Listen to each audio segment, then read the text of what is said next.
I've thought about this over and over for a long time now. I just want to say it was the energy and lack of focus is what it came down to. I thought we had lack of focus throughout the first half. I think we had four drops in the first quarter, which is kind of uncharacteristic of the receivers. But when we got into the second half, I thought the effort, the energy, I think they didn't want to play in that second half. And don't know exactly what the cause is. It could be a lot of other things. But when it comes down to it, we've got to be able to play with effort and energy. That's something that we can control.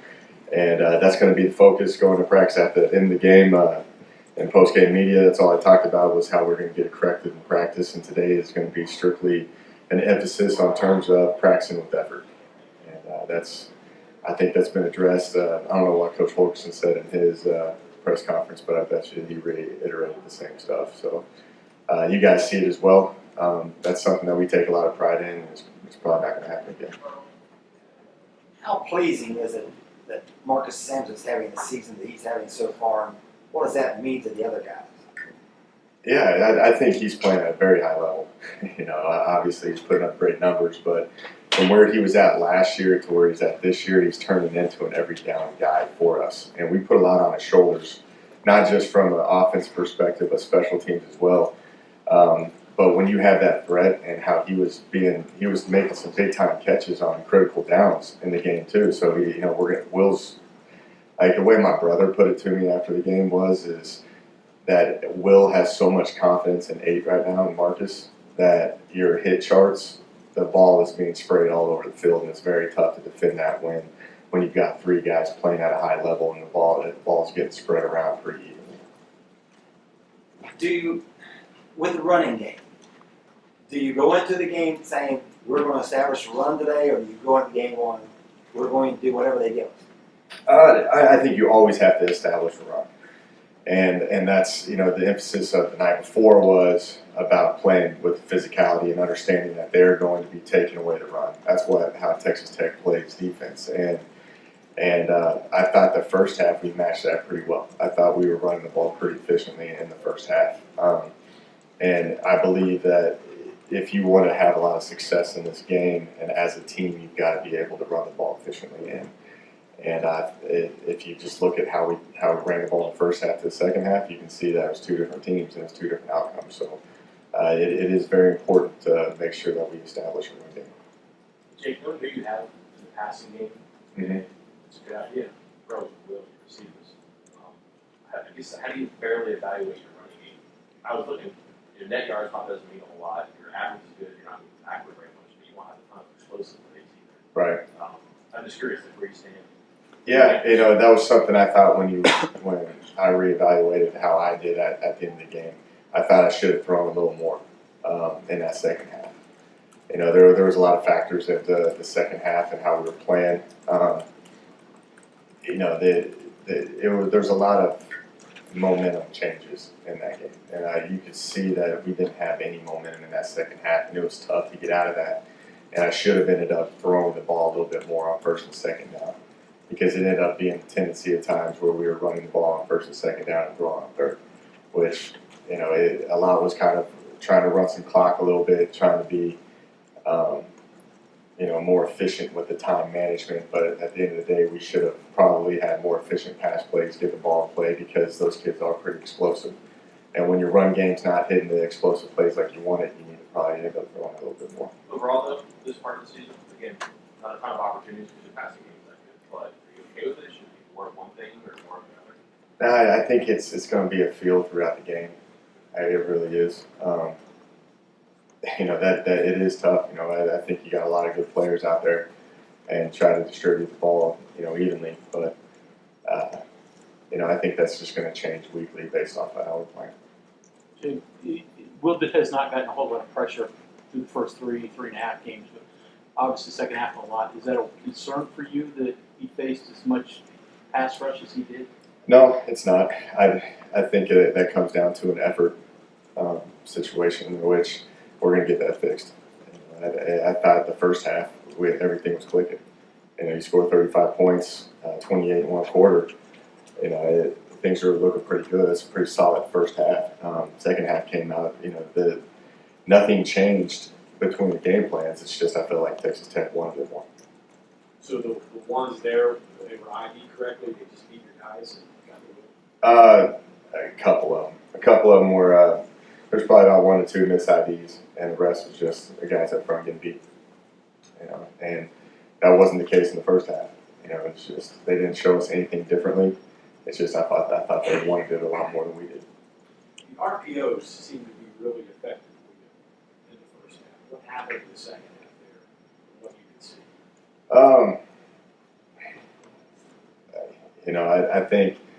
I think a lot has to do with the lack of focus. I thought we dropped a few of those RPOs. Will got caught with one of them and ended up getting a legal man downfield.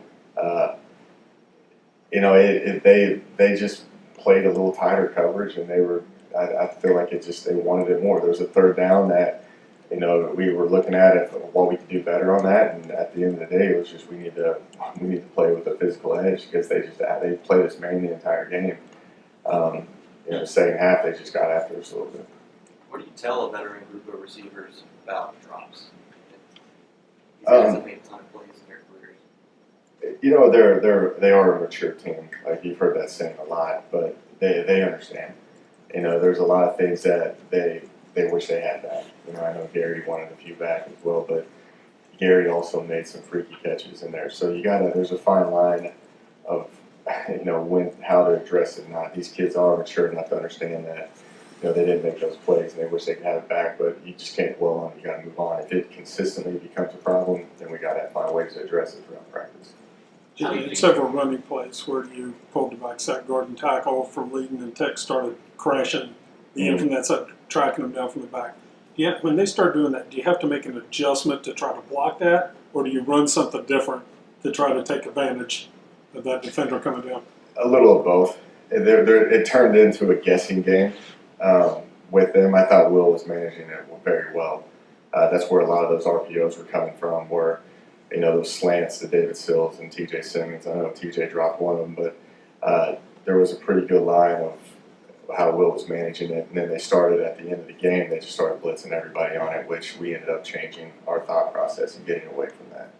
But it's when you pull the guard and the tackle, the backside edge is going to condense down tremendously. It is, which it gets into some gray area, but just based off of where we were at up front, that from a schematic standpoint, it's a pretty efficient play for us.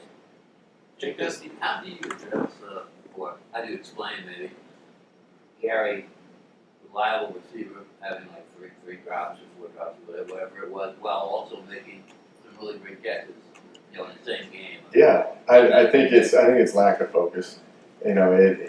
He looked at me right after he had that series where he dropped 2 in a row. The first one was wide open, and he knew he was wide open, and he was trying to get upfield immediately, where he just took his head off. He took his eyes off the ball and just was expecting to catch that and get upfield and score a touchdown. But it's just the lack of focus on that, where you've got to pay attention to the detail and make sure that you're focused in on catching the ball first and then getting upfield. Which, if you watch the first touchdown that he had, like a possible pass interference, he got bounced off of it and caught that one, which was pretty amazing. And then you have the one at the end of the first half on a back shoulder throw, and he just sticks that one out of the air, which was a phenomenal catch too. It's just he got caught in a situation where there was a little lack of focus. He may have been rattled after he dropped the first one, but I think he has a pretty short-term memory and he moves on and makes some good plays for us later. Does anything stand out about this Kansas defense from what you've seen on film? Yeah, they're very multiple now. They're a lot different than what they've been in the past. They were a 4-down team all the time, and now they are a 3-down team, and they'll sprinkle in 4-down, which is pretty interesting to see. They're going to play coverage, and they're going to rally. I think they've got some experienced guys that that are mature as well. I think that their 2 safeties, number 11 and 1, are very active players. They're linebackers who played for a long time. Make a lot of tackles. So I think what they try to do is they keep you on your toes and try to catch you off guard. They're a 3-down team with overhangs, so they're gonna blitz them and drop them, and they're gonna they're going to play man, they're going to play, drop 8. They're just going to try to keep you guessing, and I think the one thing that they do focus on is trying to keep everything in front of them, which I think is allowing them to have a little more success this year. Coach Holgerson said a big reason why Marcus Sims has really improved is his maturity. Just how have you seen that kid mature this year compared to last year? There's a lot, and I think the main thing is his conditioning. He's being able to play a lot of plays. So the more conditioned he is, the more opportunities he is. Like, it was actually funny on his touchdown that he had right before the play. He caught I forgot what he caught, like a slant, and I'm talking to him the whole time. I'm looking at him. I'm like, "Are you all right? Are you okay?" Because I'm wanting to take a shot to him.